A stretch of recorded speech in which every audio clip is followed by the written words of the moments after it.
Ponemos toda nuestra confianza, temiéndolo todo de nuestra fragilidad y esperándolo de vuestra bondad.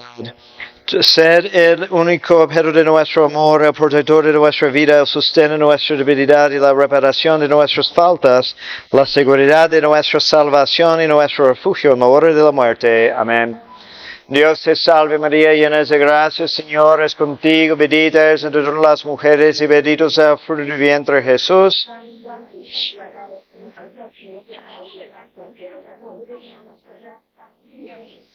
En el nombre del Padre, del Hijo y del Espíritu Santo. Amén.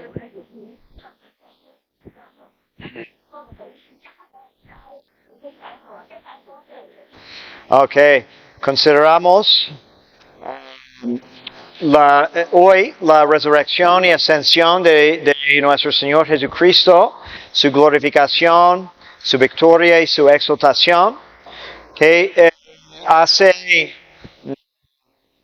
fue antes de Navidad, en la última clase, antes de las vacaciones, en Cafeto, donde estamos considerando apologética, también tratamos el tema de la resurrección, pero de otro punto de vista, más del lado apologético, es decir, cómo defender la fe contra los enemigos.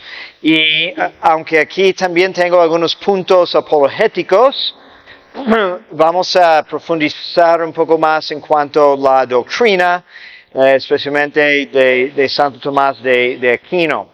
Entonces, hace una semana consideramos la crucifixión y muerte de nuestro Señor. Entonces, ahora tenemos que considerar la otra parte, que es su resurrección. ¿Okay? Entonces, primero es enfatizar que la resurrección es un hecho real. Y es importante que sea real.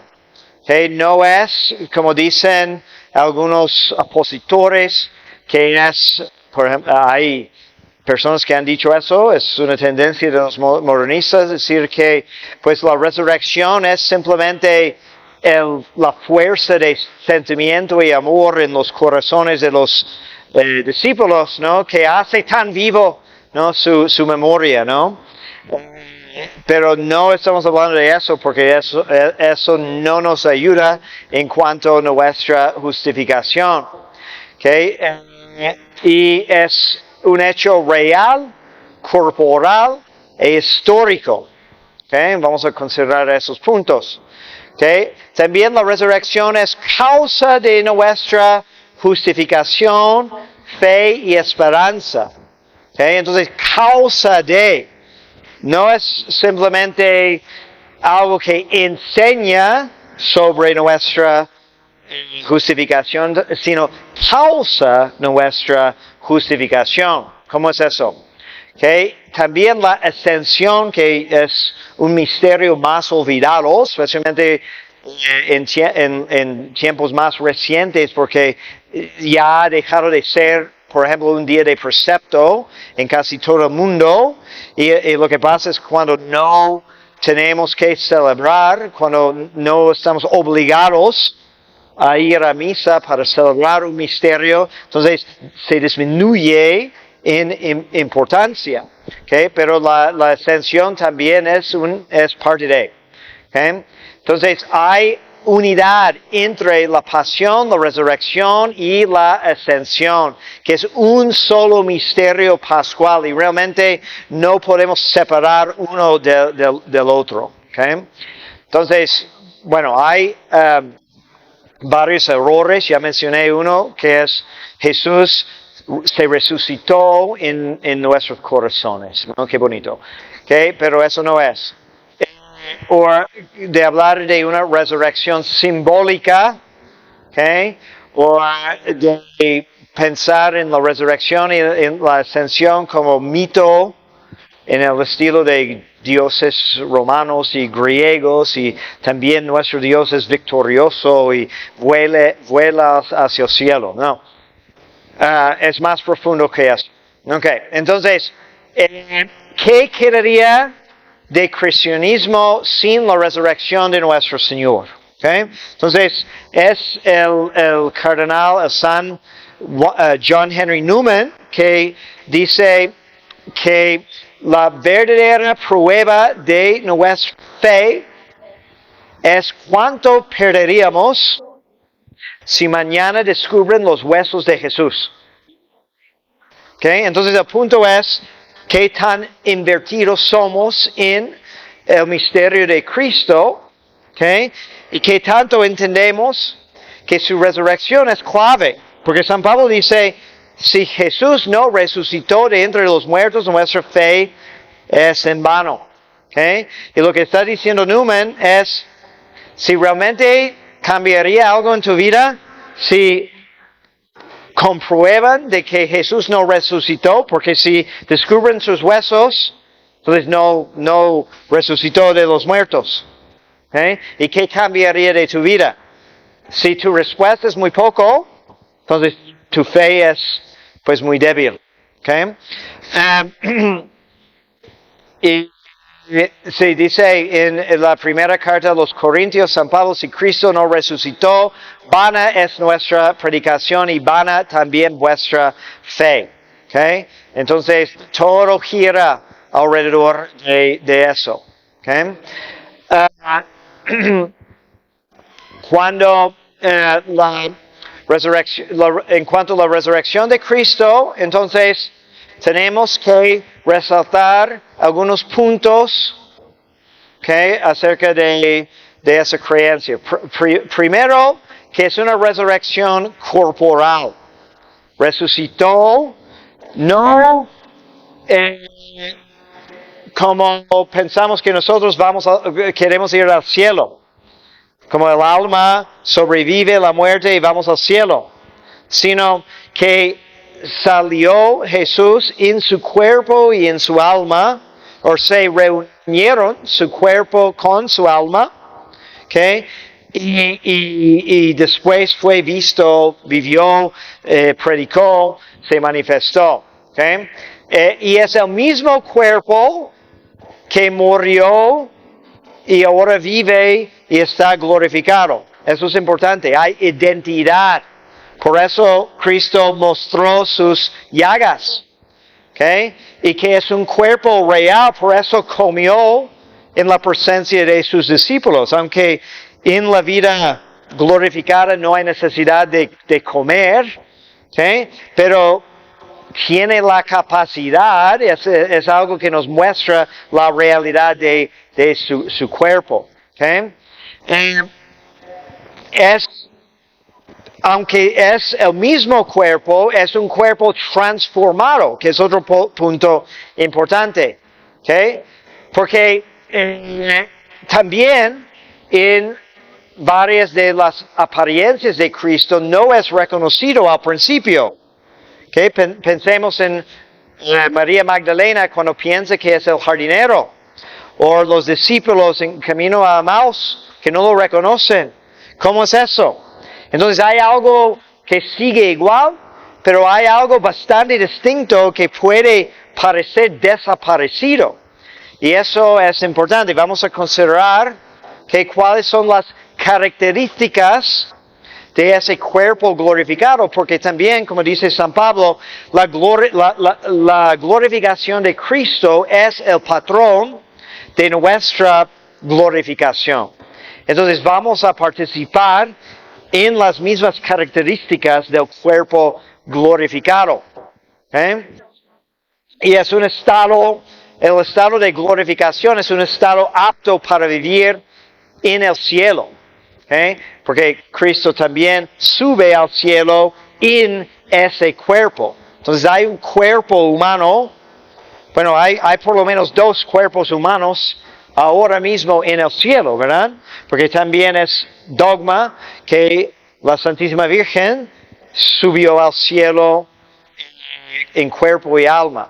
Pero hay una distinción porque la resurrección y la ascensión de Cristo es bajo su propio poder. Entonces, en vida, en la tierra, Cristo, vemos en el Evangelio por lo menos 3 veces cuando Cristo resucita, una persona de la muerte. Pero hay una grande distinción entre, por ejemplo, la resucitación de Lázaro, y usamos esa palabra resucitación más que resurrección, porque la distinción es de dónde viene el ímpetu o el poder. Porque Cristo dice, cuando viene a resucitar a Lázaro, dice, Lázaro, sal de aquí. Entonces es por obra de Jesús, por su poder, que regresa la vida a Lázaro. ¿Okay? Pero otra distinción es que Lázaro volvió a morir. Entonces no es permanente. Pero dice San Pablo que Jesús resucitó de entre los muertos y para jamás volver a morir. Porque ya no tiene la misma vida de antes, que es susceptible a la muerte. Pero Cristo resucita de su propio poder. No necesitaba que nadie le llamara de la tumba. Tiene el poder en sí. Y es prueba de su divinidad. Es el milagro de los milagros. Lo que más comprueba la divinidad de Cristo es que salió de la tumba. Porque podemos imaginar, pues, un engañador, y tal vez los milagros no fueron exactamente milagros, o incluso que como acusaban los enemigos de Jesús, que hacía eso o tal cosa por el poder del maligno. Pero si fuera posible eso, que ningún muerto puede engañar, y no conviene nada al maligno de regresar Cristo de la muerte. Y bueno, que hay también pruebas históricas de la resurrección de Cristo. Y eso es también un punto común en la apologética. Pero hay testigos que dice los Hechos de los Apóstoles, que después de aparecer a Pedro y los demás apóstoles, luego apareció a unos 500 más, y dice que muchos de ellos sigan entre nosotros. Que luego tenemos el argumento de que la tumba fue vigilada, porque precisamente los judíos tenían el miedo de que alguien iba a llevar el cuerpo de Cristo y hacer un engaño. Entonces pidieron a Pilato que pusiera una guardia. Entonces había soldados romanos allí enfrente de la tumba, porque decía, bueno, si roban la tumba y hacen ese engaño, la segunda decepción sería peor que la primera. Y entonces cuando en la mañana no está el cuerpo, nadie disputa eso, ¿no? De que la tumba realmente quedaba sellada y no pasó nada. Entonces tienen que enfrentar la realidad de que hay una tumba vacía. Y aún los enemigos del cristianismo reconocieron ese hecho. Y según yo, no hay nadie que ha intentado argumentar de que no, la tumba quedó igual, todavía la puedes encontrar. Entonces, lo que dicen es que los cristianos, los discípulos de Cristo, vinieron a robar el cuerpo para inventar esa historia. Y luego, el jefe de los soldados les da dinero, ¿verdad? Para que dijeran que vinieron para robar el cuerpo. Pero ¿por qué tiene que darles dinero para que dijeran eso? Si eso fue exactamente lo que pasó. Porque no les conviene decir otra cosa, especialmente si es invención. Pero luego, como dice San Agustín en algo que leemos siempre en Semana Santa, ¿no? Qué absurdo de contratar testigos dormidos para decir que cuando estábamos dormidos, vinieron a robar la tumba. Pues si estabas dormido, ¿cómo sabes que eso es lo que pasó? Entonces, toda su historia no tiene sentido. ¿Ok? Pero dice de que, de todos modos, entre los judíos, desde entonces, corrió la historia, el rumor, de que eso es exactamente lo que había pasado, ¿no? Que fue todo un engaño. Pero la historia, pues, dice otra cosa. Y que la historia o la noticia de su resurrección empezó a correr inmediatamente. También, ¿no? Otros quieren decir que no fue un invento años, generaciones después. Pero parece que lo que vemos en los Hechos de los Apóstoles, otros documentos muy tempranos dentro y fuera de la Biblia, es que desde el primer momento, el núcleo de la predicación cristiana fue eso.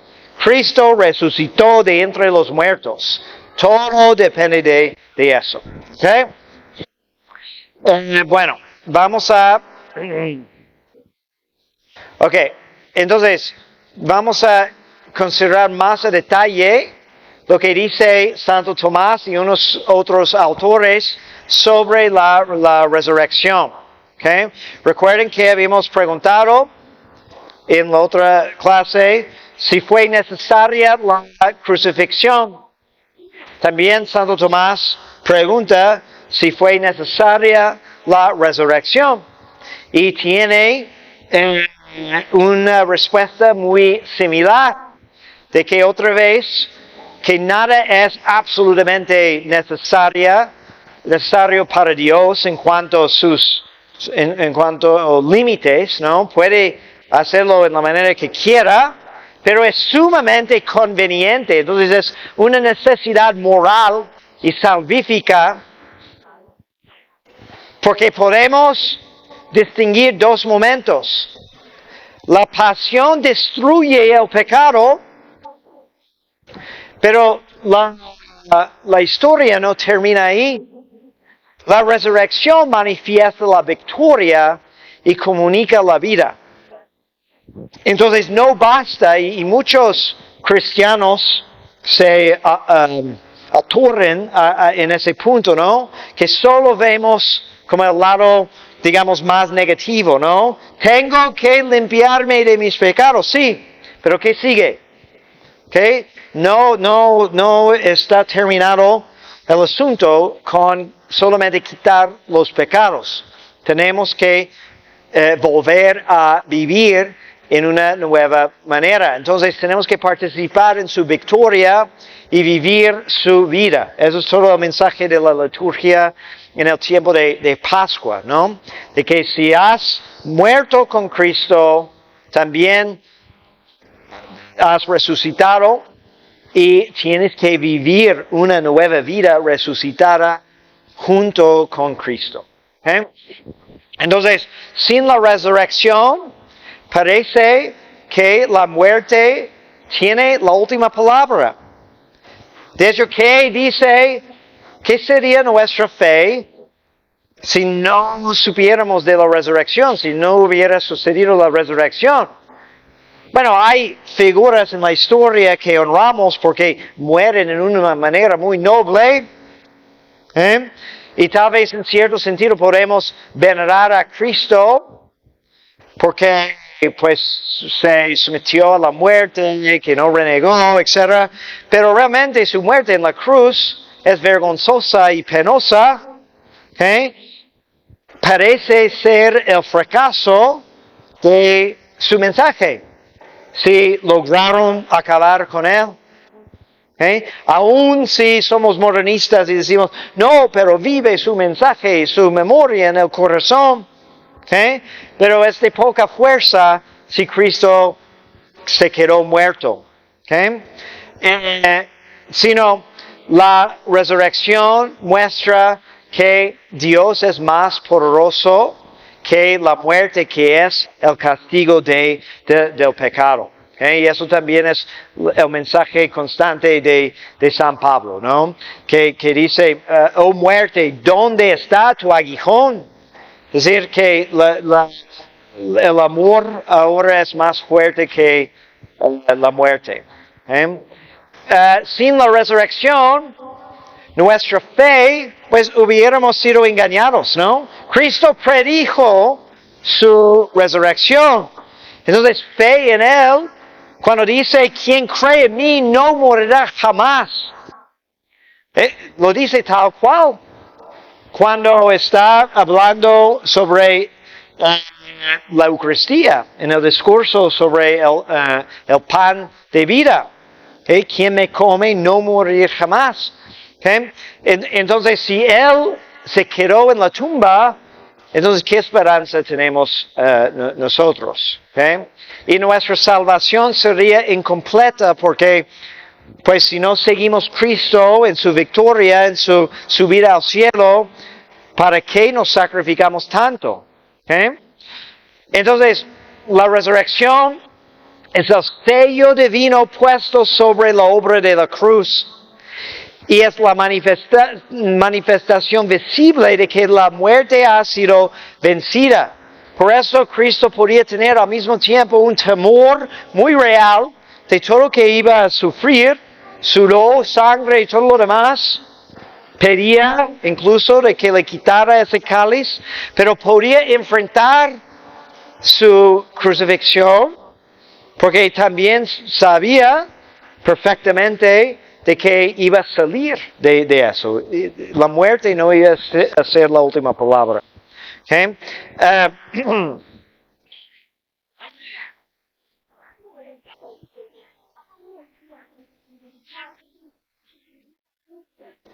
Okay?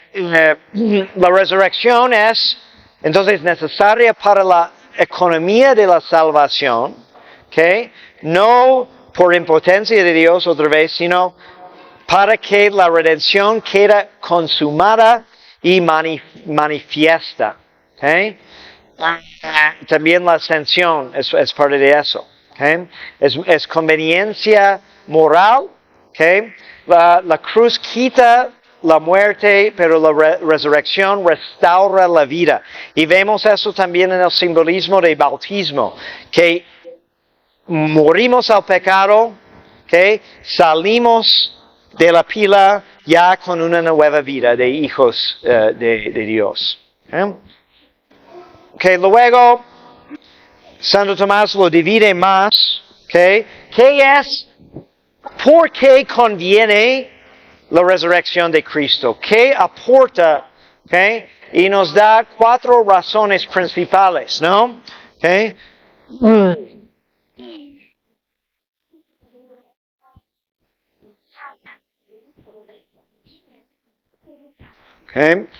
Primero es confirmar fe.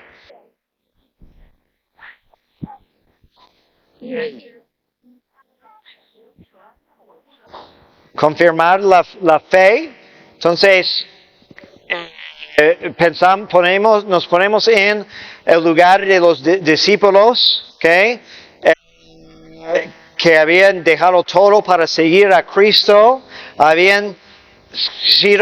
estaban presentes, en el escándalo de su captura y su muerte y todo eso, ¿no? Y obviamente si estamos en ese lugar, hubiéramos estado preguntando si me equivoqué de haberlo seguido, pero creyendo en la resurrección, confirma de que tienen razón, que fue correcto, que no fueron engañados, de que todo que predicó, entonces es verdadero, porque ¿quién más que Dios? Como dice el mendigo que recibe, el ciego que recibe su vista, cuando está debatiendo con los fariseos que lo están entrevistando, porque Cristo le sanó en el sábado, y el hombre sencillo, ¿no? Dice, ¿de dónde viene? Yo no sé. Solo sé que desde el principio del mundo ningún ciego de nacimiento ha recibido la vista, ¿no? Y si no es de Dios, ¿quién más que puede hacer eso? Entonces es sencillo. Si regresa la vista, tiene que ser de Dios. Y si es así, con un milagro menor, ¿okay? Entonces, ¿quién regresa de la muerte?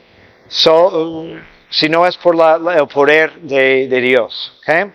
Es también levantar esperanza.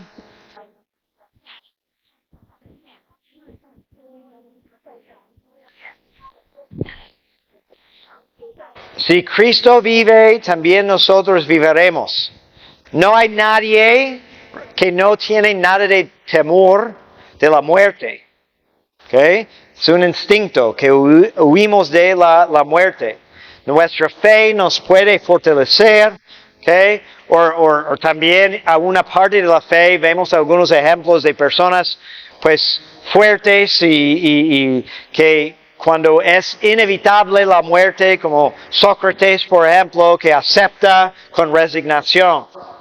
Pero en el interior no es imposible que no haya cierto rechazo o miedo de la muerte. Pero la resurrección de Cristo supera eso, dándonos una esperanza porque podemos sobrevivir la muerte. ¿Okay?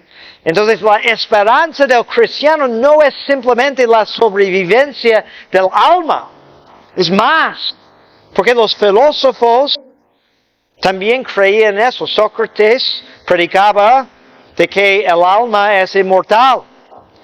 Pero nuestra esperanza no termina ahí.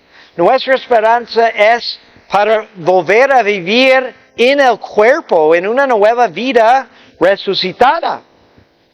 Por eso San Pablo dice, eso es la lectura de funerales, dice que no estemos tristes como los paganos que no tienen esperanza. ¿Eh? Y eso es muy profundo, porque tampoco dice que no tengamos tristeza alguna, ¿okay? Porque Cristo también lloró, pero que no sea una tristeza como los paganos, que nos agobia, porque tenemos esperanza de que viviremos. Manifiesta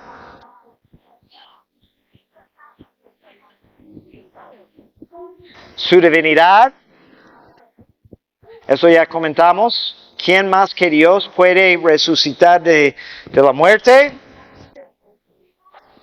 Que Cristo es aún Señor de la vida. La muerte no tiene poder sobre ella. Y mostrar la justicia de Dios. Que es un gran consuelo también, porque a veces es difícil en nuestra experiencia superar las injusticias que nos rodean. ¿Okay? Pero nuestra fe debe de hacernos ver más allá con la confianza de que todo va a tener su recompensa. Entonces, hay una escena en la película La Pasión de Cristo, al final, cuando muere Jesús en la cruz, y luego muestra el diablo gritando en su derrota, ¿no? Entonces, no puedo contar. Es para confirmar de que Dios tiene la última palabra. Y si la muerte de Cristo es la injusticia más grande, que matan a Dios, que las criaturas matan a Dios, que es más injusto que eso. No hay otra tragedia peor. Entonces necesita una recompensa, una reparación igual de increíble. Y eso es la resurrección y glorificación de nuestro Señor. El justo no puede quedar abandonado para siempre a la corrupción. Eso es, de hecho, el salmo que Cristo grita cuando está en la cruz. Dios mío, ¿por qué me has desamparado? Y por un lado suena de que ya es desesperado, que perdió la confianza. Pero normalmente cuando leemos la primera línea de un salmo en la Biblia, quiere el autor que recordemos, que sabemos de memoria los salmos y todo eso, ¿verdad? Pero eso es para los judíos de ese tiempo, tenía todo eso muy presente, ¿no? Y ese salmo termina con el justo regresando a la confianza de que Dios va a bendicar el justo que confía en Él. ¿Okay? Aunque todo parece imposible. ¿Okay? Y luego pregunta Santo Tomás si Cristo resucitó por su propio poder, ¿okay? Haciendo esa distinción entre la resucitación de Lázaro o el hijo de la viuda de Naim, etc. ¿Okay?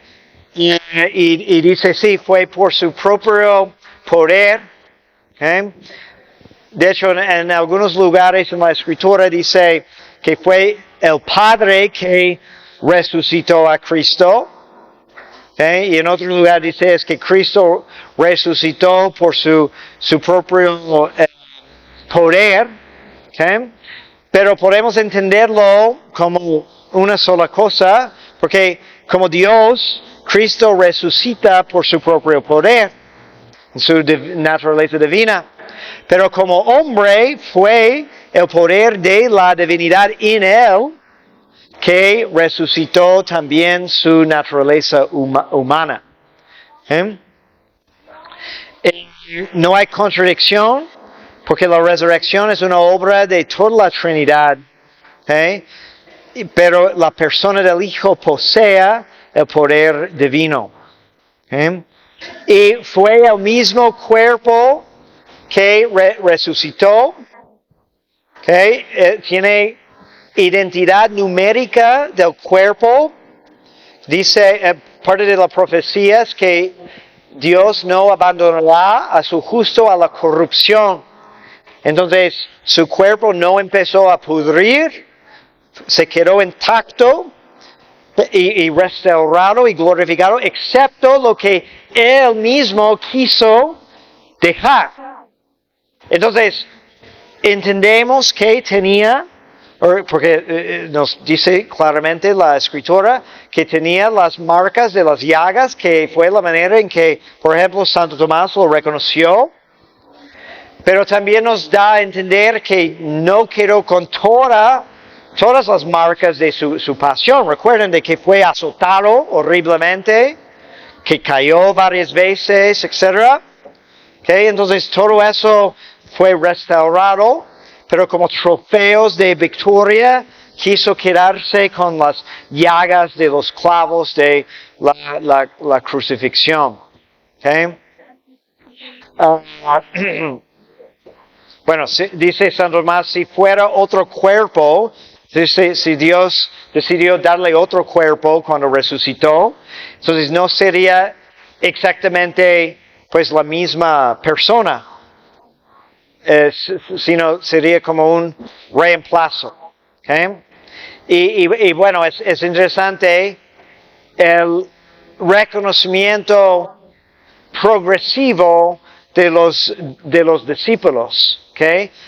No todos lo reconocen en un instante, ¿no? Tiene que comer con ellos, ¿no? Tiene que mostrarle a Tomás sus llagas, tiene que superar su incredulidad. Eso también es una prueba, porque si hubiera sido una invención de los discípulos, pues no hubiera sido tan necesario tantas pruebas, pero ellos eran incrédulos.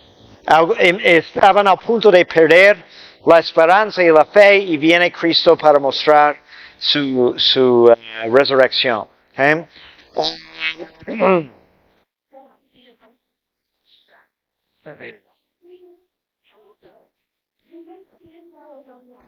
¿Qué preguntas hasta aquí? Vamos a considerar después las cualidades del cuerpo resucitado. ¿Preguntas hasta aquí?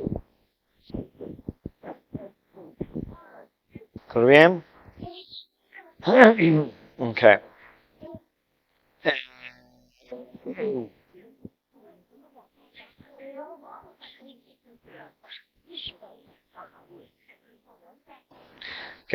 Otros efectos salvíficos de la resurrección, que es causa de nuestra vida nueva, que es fundamento de la justificación, es principio de nuestra resurrección futura. Nosotros podemos resucitar porque participamos en la resurrección misma de Cristo, y es fuente de alegría cristiana. El tiempo pascual es un tiempo alegre, es motivo de regocijo.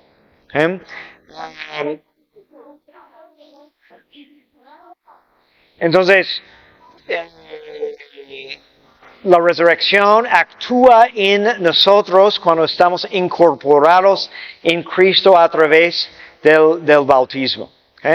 Bueno, ¿cuáles son las cualidades del cuerpo glorificado?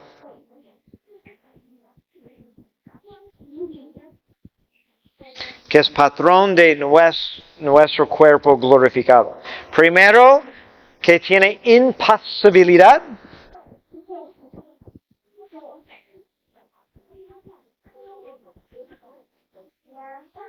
No es una imposibilidad, sino impasibilidad. Que significa que ya no puede sufrir Cristo, ni morir, ni ser herido. Entonces, después de la resucitación de Lázaro, entonces cuando los enemigos de Cristo dicen que lo quieren matar, y también a Lázaro, porque Lázaro puede volver a morir, pero nadie puede volver a matar a Cristo porque el tipo de vida que tiene es distinto. Tiene un cuerpo, pero un cuerpo que no puede ser lastimado, herido, no puede sufrir.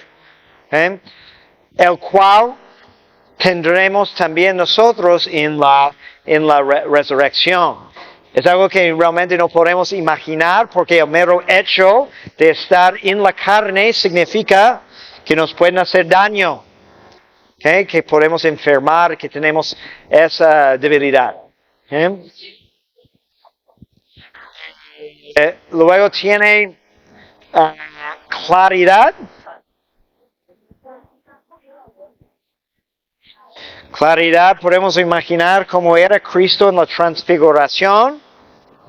Pero la transfiguración fue como una manifestación corporal de una realidad espiritual.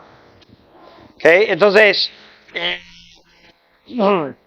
pero en ese momento de la transfiguración, quitó por un momento el velo de su carne terrestre, digamos, para que los discípulos vieran su gloria. ¿Y qué fue el efecto de esa gloria? De que Pedro ya no supo dónde estaba y estaba contento de quedarse ahí para siempre. Que es impresionante cuando también consideramos la disposición de Pedro, que siempre fue impulsivo y hombre de acción, ¿no? Que cortó la oreja del serviente y todo eso. Pero para convertir a alguien así en uno que dice, no, ya basta, quedamos aquí. ¿Cómo es entonces la gloria del Señor que nos también es prometida?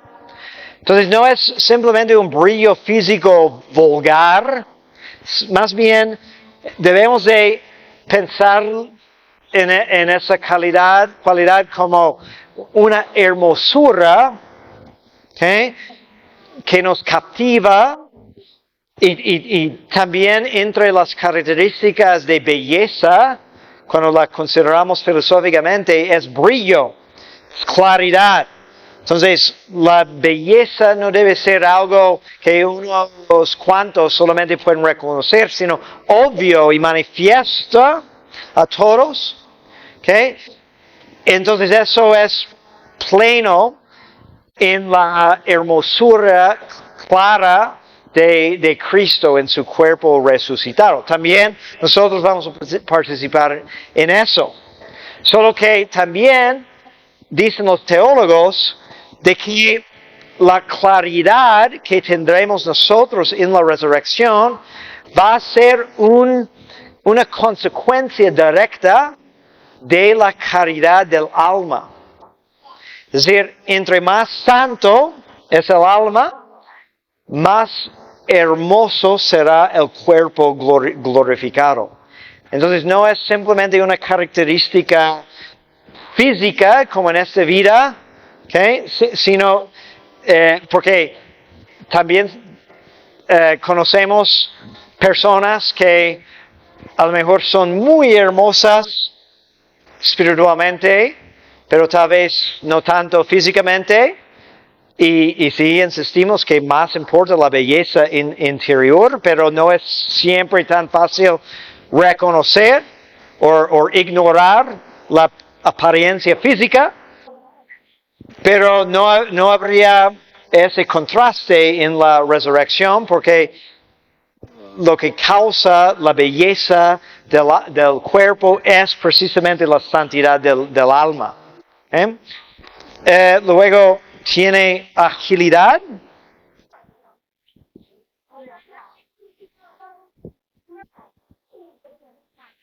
Agilidad es que el cuerpo obedece perfectamente al alma. Entonces lo que el alma quiere que haga, entonces no tiene dificultad. Ahora sufrimos las consecuencias de no tener esa cualidad, ¿no? Tú dices, voy a hacer ejercicio todos los días, ¿okay? El alma dice que sí, pero el cuerpo dice, la cama es muy cómoda, ¿no? Entonces, no, tenemos que luchar. Pero en la resurrección, el cuerpo obedece perfectamente al alma, ¿okay? Por eso Cristo puede aparecer y desaparecer, ¿okay?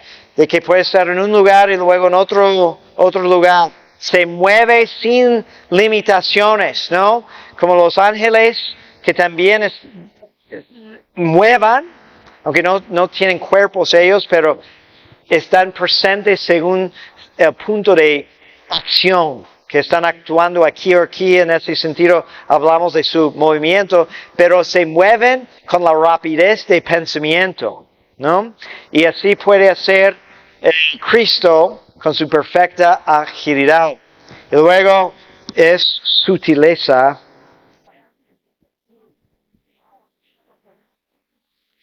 Que el cuerpo no es limitado por leyes físicas actuales. Entonces, dice el Evangelio que apareció en medio de los discípulos las puertas estando cerradas. Entonces, no necesitaba tocar, simplemente pasa, ¿ok?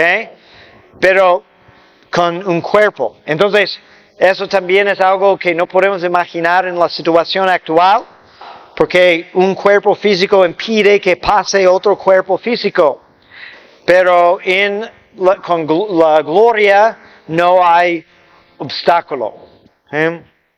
Cristo se manifestó en su cuerpo resucitado en varias maneras. ¿Okay? Y eso es para que hubiera ese testimonio. ¿Okay? Pero no es una imposición violenta tampoco. Eso es interesante. Porque siempre Cristo mantiene la conexión entre la resurrección y la fe. Es un hecho histórico, pero que tienes que aceptar con cierta fe también. Porque fe es saber a través de la ciencia del otro, de Dios. Y sin la humildad que requiere la fe, entonces los demás efectos de su resurrección no pueden arraigarse en nosotros. Entonces, nunca vemos que Cristo impone, sino invita. Y eso es importante.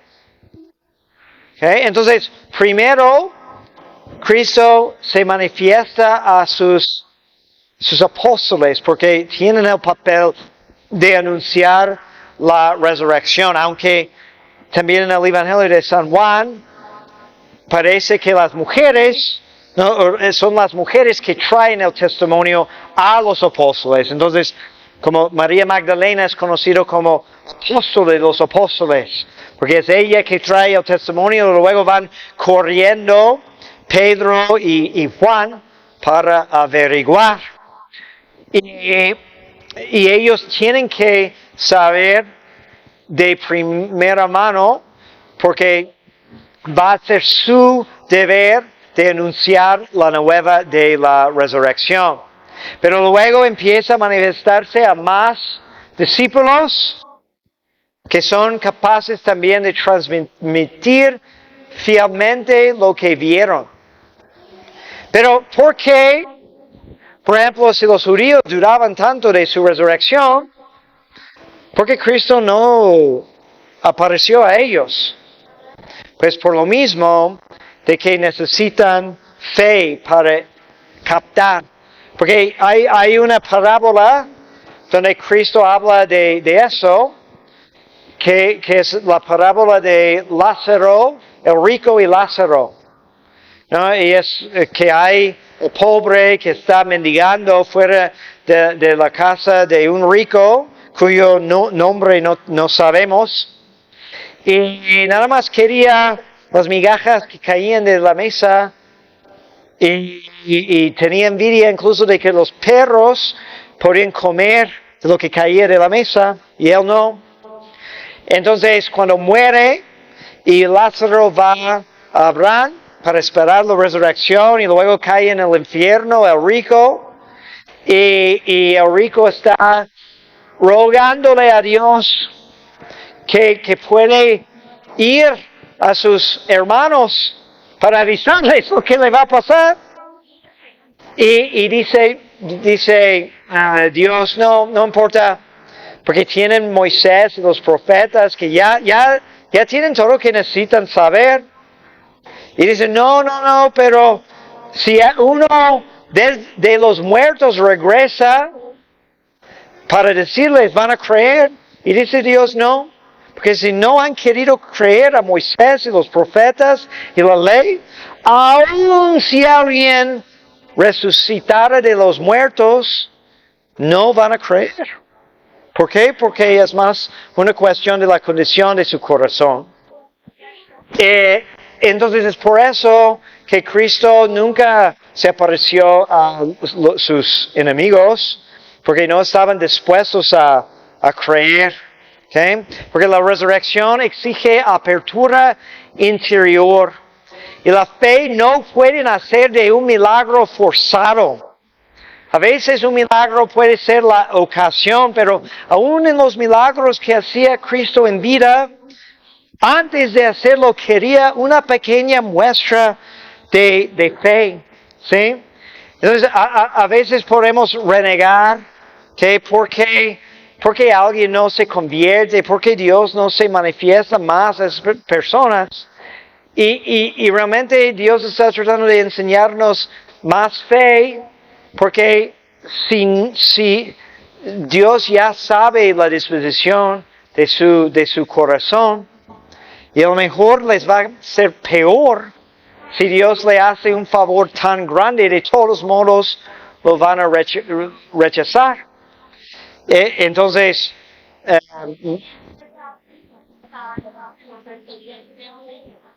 Pablo, pues en el caso, si hay casos de conversión, ¿no? Pero ¿qué virtud tenía Pablo aún antes de su conversión? Fue celoso por la ley de Dios.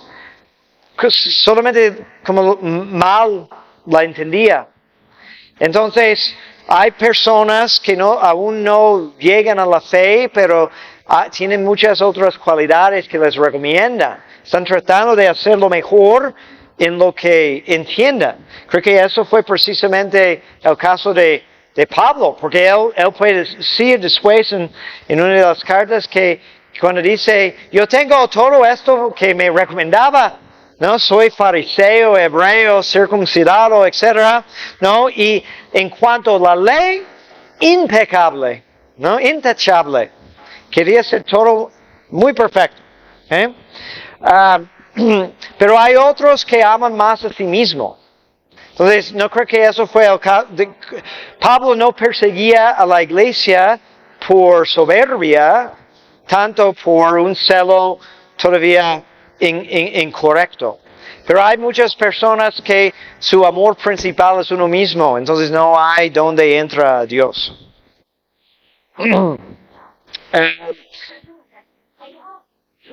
Cristo en su cuerpo resucitado, en sus manifestaciones, también hizo signos, milagros, ¿okay? Bueno, mostrando sus llagas, pero pasando por las puertas, pero también, por ejemplo, cuando, bueno, hay el encuentro en el lago, cuando hace una pesca milagrosa otra vez, y luego empiezan a creer.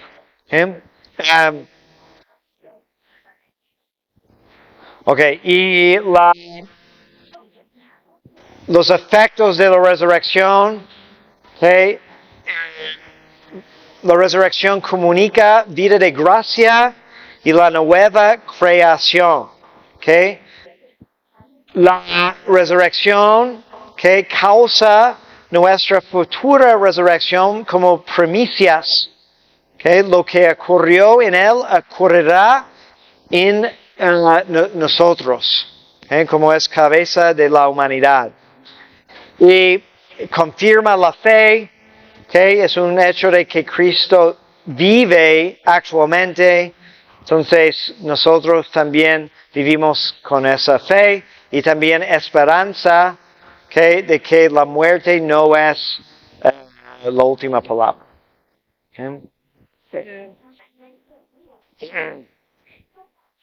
Okay. Luego pasamos a considerar la ascensión. La ascensión, después de 40 días, entra Cristo en la gloria, se va, quita su presencia corporal de la tierra y entra en su gloria. Y eso también es un hecho real. Realmente subió a los cielos y recibió una glorificación más excelsa porque está reinando a la diestra de Dios Padre. Entonces, ¿cómo entendemos este misterio? Fíjense que en la misa, después de la consagración, hacemos 3 señales de la cruz sobre la ofrenda, sobre el sacramento, recordando su pasión, su resurrección y su gloriosa ascensión a los cielos, como 3 partes de una sola cosa. Entonces, si no fuera tan importante, no tendría ese lugar en un momento tan importante de la liturgia. La ascensión no es irse lejos, no es abandonarnos, precisamente dice al contrario, que no los dejo huérfanos, pero que nos conviene que se había ido. ¿Por qué? Porque entrando en la gloria, entra también la gloria la humanidad. La cabeza está donde quiere llegar todos los miembros. Entonces, la humanidad de Cristo existe en un estado de exaltación y glorificación por encima de toda criatura. Y donde está Cristo nuestra cabeza es para prepararnos a nosotros un lugar. ¿Okay? Dice San Pablo en la carta de los Hebreos, Cristo entró en el mismo cielo para presentarse ahora ante Dios en favor nuestro. ¿Okay? Y hay también como una meditación sobre esas palabras de San Pablo y toda la realidad del misterio pascual, ¿no? Que podemos comparar la ascensión con los ritos del templo del Antiguo Testamento, o también con Moisés ante la presencia de Dios en el Éxodo o en Monte Sinaí, que dice, y San Pablo reflexiona sobre eso, de que en el Antiguo Testamento, una vez al año, el sumo sacerdote entraba detrás del velo. ¿Sí? Después de una larga preparación y purificación por todos sus pecados. Y dice, ahora Cristo, nuestro sumo sacerdote, entra una vez para siempre en el Santo Santorum. ¿Y qué hacía Moisés cuando entró en la presencia de Dios en Monte Sinaí, cuando recibió el patrón para el templo, que es una imagen del Nuevo Jerusalén? Dice que se sentaron y comieron en la presencia de Dios. Es el banquete nupcial. Entonces, la ascensión es esa entrada definitiva de Cristo. Por eso, cuando murió Cristo, se rasgó el velo del templo, preparando esa entrada. Entonces, está ahí nuestro sumo sacerdote haciendo continua intercesión para nosotros en la presencia de Dios. En el Antiguo Testamento entendían de que iban a mandar todos sus pecados y plegarias ese día especial con el sumo sacerdote junto con el incienso, ¿no? Fue el encuentro más íntimo con Dios para presentar sus necesidades. Pero ahora no es tan indirecto, que nuestra cabeza y sacerdote Cristo está continuamente haciendo eso. Entonces nosotros tenemos acceso a la gloria de Dios. Otra vez Santo Tomás comentando de la conveniencia de la resurrección, la ascensión, que es la corona de la resurrección y la manifestación definitiva de la gloria de Dios. Cristo no vuelve a una vida terrestre, sino entra en su gloria plena. Y eso es apropiado porque se humilló como ningún otro pudo humillarse. Siendo Dios tan excelso, sufrió tanto, entonces su humillación es incomparable. Entonces merece un nombre más grande. Y así también comenta San Pablo, ¿no? Como se humilló, luego fue exaltado y tiene ahora un nombre que sobre todo nombre. Y al nombre de Cristo toda rodilla se dobla en la tierra, en el cielo y bajo la tierra. Ascendió también por su propio poder, como siendo Dios. Dios no tuvo que levantarlo, y eso es una distinción importante. Decimos que hablamos de la asunción de la Virgen, porque Dios la elevó, la trajo, pero hablamos de la ascensión de Cristo porque subió por su propio poder, siendo Dios. Ascendió en su cuerpo. Su cuerpo ya no vuelve a separarse de su alma y su divinidad. Entonces ahora hay humanidad en el cielo. Y ascendió sobre todos los cielos. Es la expresión de el credo y de Santo Tomás. ¿Okay? Pero no debemos de pensar en un lugar físico. Ahora tenemos otro concepto de los cielos, ¿no? Entonces, pero refiere a una exaltación sobre toda criatura. Señorío universal. No es geográfico, sino jerarquía ontológica. Todo está sujeto a Cristo Rey. ¿Okay? Por eso quiere decir, se subió encima de todo. ¿Okay? Aún para los que no creen en Él, no lo reconocen, lo siento, es tu Rey, porque es Rey de todo. ¿Okay? Y los efectos de la ascensión, que Cristo entra como cabeza. ¿Okay? Entonces la ascensión tiene que tener parte importante en nuestra vida espiritual. Porque hay una parte de nosotros que ya está en el cielo. ¿Okay? Vivimos la vida de Cristo. Y la vida de Cristo es en el cielo. Recibimos el cuerpo y la sangre de Cristo en la Santa Comunión. Pero no un cadáver, sino el cuerpo glorificado de Cristo que está actualmente en la presencia de Dios. Y Cristo también dice que nos está preparando un lugar.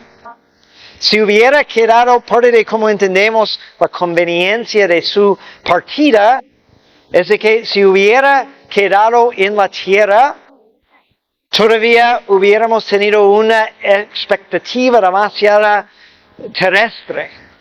¿No? Entonces, como los musulmanes que creen en un cielo muy material, ¿okay? O incluso si nuestro concepto, si tuviéramos Cristo en el Vaticano, ¿no? Que se hubiera quedado en la tierra, puedes ir a visitarlo, saludarlo, ¿no? ¿Okay? Entonces, no tendríamos la misma motivación para ya desprendernos de esta vida y buscar la vida mejor, eterna. ¿Okay? También, estando en el cielo, es nuestro sacerdote, sumo sacerdote, que intercede por nosotros constantemente. Está presentando nuestras necesidades, ¿okay? Mostrando sus llagas. ¿Okay? Y también su partida, su ascensión, permite el envío del Espíritu Santo. Entonces, otra conveniencia es que su presencia no es limitada a un lugar o un momento, sino a través del Espíritu Santo puede estar en cada alma al mismo tiempo sin límite. Entonces ahora está presente en el mundo en su cuerpo místico.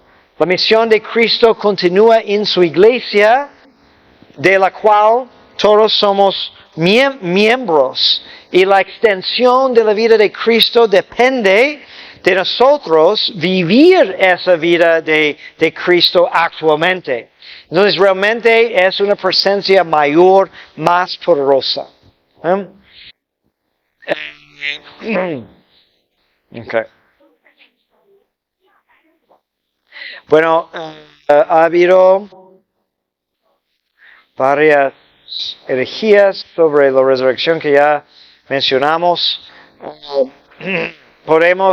Hay bonitas reflexiones sobre cómo vivimos esa realidad en la Pascua, en Semana Santa, en la Pascua y todo eso, que les recomiendo meditar leyendo el año litúrgico de Don Prosper Garanger para esa temporada. Okay. En la vigilia pascual, en toda la liturgia de Pascua y también en la ascensión. A ver, ¿Preguntas?